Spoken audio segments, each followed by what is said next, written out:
आणि एक ब्रेकिंग बातमी पाहूयात। मुंबई महापालिकेमध्ये पहिल्यांदाच 10 स्वीकृत नगरसेवक बसणार आहेत। संख्याबळानुसार भाजपला सर्वाधिक स्वीकृत नगरसेवक हे मिळतील।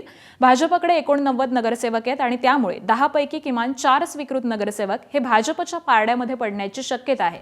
भाजपनंतर सर्वाधिक स्वीकृत नगरसेवक हे ठाकरेंच्या सेनेला मिळतील, तर शिंदेंची शिवसेना आणि काँग्रेसला देखील स्वीकृत नगरसेवक हे मिळणार आहेत। विधान परिषदेमध्ये 2023 मध्ये स्वीकृत नगरसेवकांची संख्या ही 5 वरून 10 करण्यात आलेली होती। निवडणुकीमध्ये तिकीट न मिळू शकलेले किंवा कमी फरकाने पराभूत झालेल्या नेत्यांसाठी राजकीय पक्षांकडून हे स्वीकृत नगरसेवक पदासाठी प्राधान्य हे दिलं जातं। आणि याच संदर्भामधले अपडेट जाणून घेऊयात आमचे प्रतिनिधी अजय धंजे यांच्याकडून।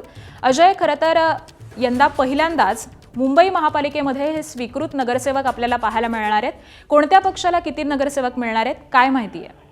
आकांक्षा, मुंबई महापालिकेची एकूण नगरसेवकांची संख्या ही 227 आहे आणि 2023 मध्ये महाराष्ट्र विधान परिषदेमध्ये एक बिल पारित करण्यात आले होतं, ज्यानुसार स्वीकृत नगरसेवकांची संख्या 5 वरून 10 ही करण्यात आलेली होती आणि त्या 2023 नंतर म्हणजे 2026 मध्ये ही पहिल्यांदा निवडणूक झाली आणि पहिल्यांदाच या मुंबई महापालिकेमध्ये 10 स्वीकृत नगरसेवक बसणार आहेत। खरं तर निवडणुकीमध्ये कमी फरकानं पराभूत झालेले किंवा जे मजबूत नेते आहेत पण त्यांना तिकीट मिळू शकलं नाही अशा आणि ज्यांना महापालिकेचा अनुभव आहे अशा राजकीय नेत्यांना हे पॉलिटिकल पार्टी प्राधान्य देतात।